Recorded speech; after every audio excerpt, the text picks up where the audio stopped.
Terror Studio. Hoy en Terror Studio hablamos de la psicología de la máscara, esa doble piel que se adhiere al alma, el arquetipo que proyectas, la carga que no descansa. Eres tú el reflejo que la fama mansa, la disociación del yo en plena bonanza. Máscara, máscara, máscara, máscara.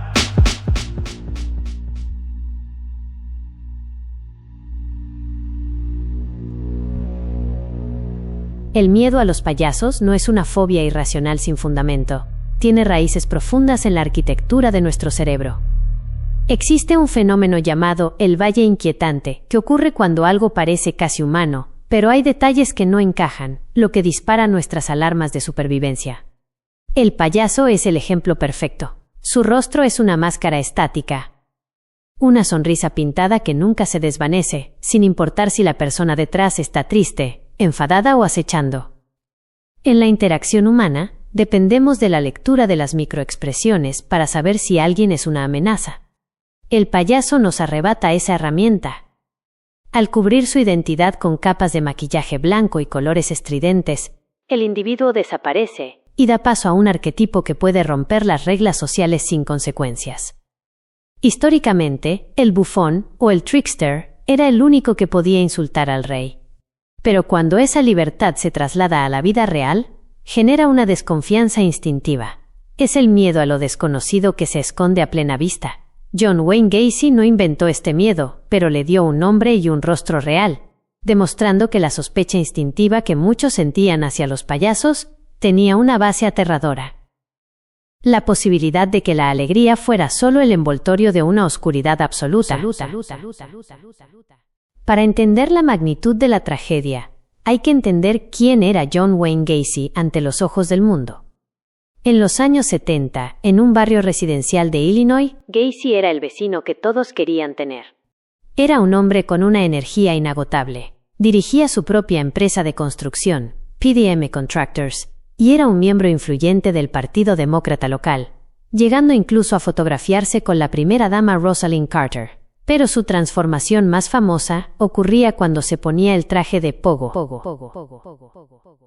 Gacy diseñaba sus propios trajes y su maquillaje, aunque con un detalle que los expertos notarían después. Sus cejas y labios terminaban en punta, algo que los payasos profesionales evitan porque resulta agresivo para los niños. Aún así, Pogo era el alma de las fiestas benéficas y las visitas a hospitales. Esta imagen de buen samaritano era su armadura. Bajo esa fachada de respetabilidad, Gacy utilizaba su empresa para atraer a adolescentes que buscaban su primer empleo. Los llevaba a su casa, un lugar que parecía un santuario de la clase media estadounidense, pero que en realidad era el pabellón de caza de un depredador que sabía que nadie sospecharía de un hombre tan entregado a su comunidad. El principio del fin llegó en el frío diciembre de 1978. Robert Pist, un joven de 15 años, desapareció tras decirle a su madre que iría a hablar con un contratista sobre un trabajo. Ese contratista era Gacy. Cuando la policía visitó su casa, algo no encajaba. Gacy se mostraba demasiado colaborador, casi arrogante, pero los oficiales notaron un olor insoportable que subía desde el suelo. Gacy se excusaba diciendo que eran problemas de humedad o de las tuberías. Pero el hedor era el de la descomposición orgánica. Tras obtener una orden de registro exhaustiva, los investigadores entraron en el espacio sanitario, un sótano de apenas 1 metro de altura donde había que entrar arrastrándose. Lo que descubrieron bajo la tierra y la cal fue una pesadilla arqueológica.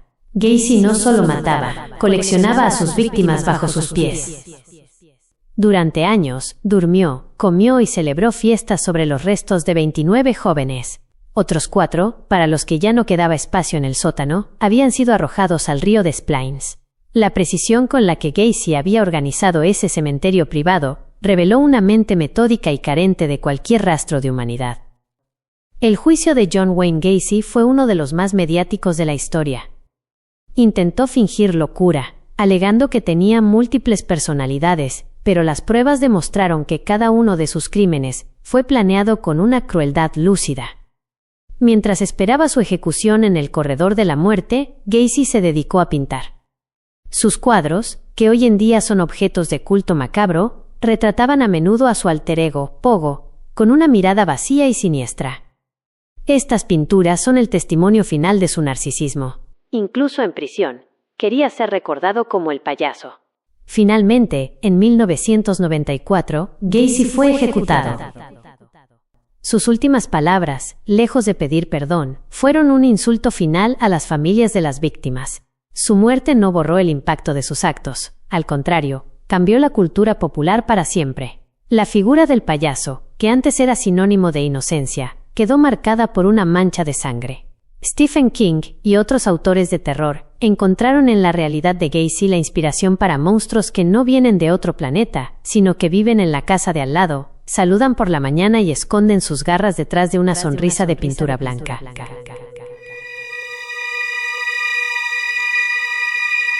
Estás escuchando Terror Studio Podcast, Enigmas y Misterios.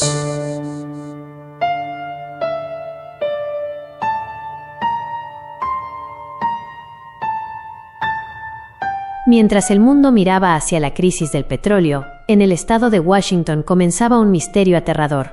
Entre enero y julio de 1974, jóvenes universitarias empezaron a desaparecer a un ritmo de una por mes. El sospechoso era siempre el mismo según los pocos testigos, un hombre apuesto, a veces con el brazo en cabestrillo o usando muletas, que conducía un Volkswagen Beetle de color claro. Ese hombre era Theodore Robert Bundy. Nacido en 1946, Bundy no encajaba en el perfil de un criminal. Era un estudiante de derecho brillante y un voluntario activo en una línea telefónica de prevención del suicidio. Su máscara no era de pintura, como la de Gacy, sino de carisma y educación. Su primera víctima confirmada fue Linda Ann Healy, secuestrada de su propio dormitorio el 1 de febrero de 1974. Para agosto de 1974, Bundy se mudó a Utah para seguir estudiando Derecho. Con él, se mudaron las desapariciones. El 18 de octubre de 1974, la hija de un jefe de policía local, Melissa Smith, desapareció. Su cuerpo fue hallado semanas después. Bundy jugaba con las autoridades, moviéndose entre estados como un fantasma. El primer gran error de Bundy ocurrió el 8 de noviembre de 1974. Cuando intentó secuestrar a Carol Darronch en un centro comercial fingiendo ser un oficial de policía. Carol logró escapar, convirtiéndose en la testigo clave que años después lo hundiría. Sin embargo, esa misma noche, Bundy, frustrado, secuestró y asesinó a otra joven, Debbie Kent. El 16 de agosto de 1975, un patrullero de Utah detuvo a Bundy por una infracción de tráfico. En su coche encontraron un pasamontañas, una palanca, esposas y bolsas de basura. Aunque fue arrestado y condenado inicialmente por el intento de secuestro de Carol Darronch en febrero de 1976, lo peor estaba por venir. Las autoridades empezaron a conectar los restos óseos hallados en las montañas con el joven estudiante de Derecho. Bundy fue extraditado a Colorado para enfrentar cargos de asesinato. El 7 de junio de 1977, aprovechando que actuaba como su propio abogado y no llevaba grilletes, saltó por una ventana del segundo piso de la biblioteca del tribunal. Estuvo libre en las montañas durante 6 días antes de ser capturado, pero su sed de libertad era mayor que su miedo. El 30 de diciembre de 1977, tras perder mucho peso para caber por un hueco en el techo de su celda, escapó de nuevo. Esta vez, huyó hacia Florida. 1978, ya en Florida, bajo el nombre falso de Chris Hagen, Bundy cometió sus actos más brutales. La noche del 15 de enero de 1978, entró en la casa de la fraternidad femenina Chi Omega. En menos de 15 minutos, atacó a 4 mujeres, asesinando a 2 de ellas. Unas semanas después, el 9 de febrero de 1978, cometió su último y más triste crimen. El secuestro y asesinato de la niña de 12 años Kimberly Leach. Fue arrestado definitivamente una semana después, el 15 de febrero, tras una persecución policial. 1979 a 1989. El juicio de Florida en 1979 cambió la historia de la televisión. Fue el primero en ser transmitido a nivel nacional. Bundy, con una arrogancia sin límites, hacía bromas a la cámara y seducía a la audiencia. Pero la ciencia lo alcanzó.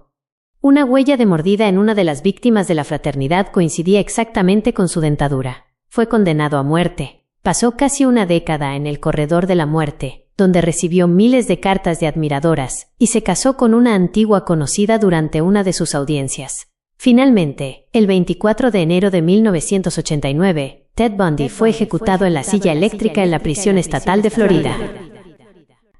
Afuera, cientos de personas celebraban con fuegos artificiales. Bundy murió sin revelar el número real de sus víctimas. Aunque confesó 30 asesinatos, muchos creen que la cifra real supera los 100. Su legado es la advertencia definitiva. El rostro del mal puede ser el más amable que conozcas.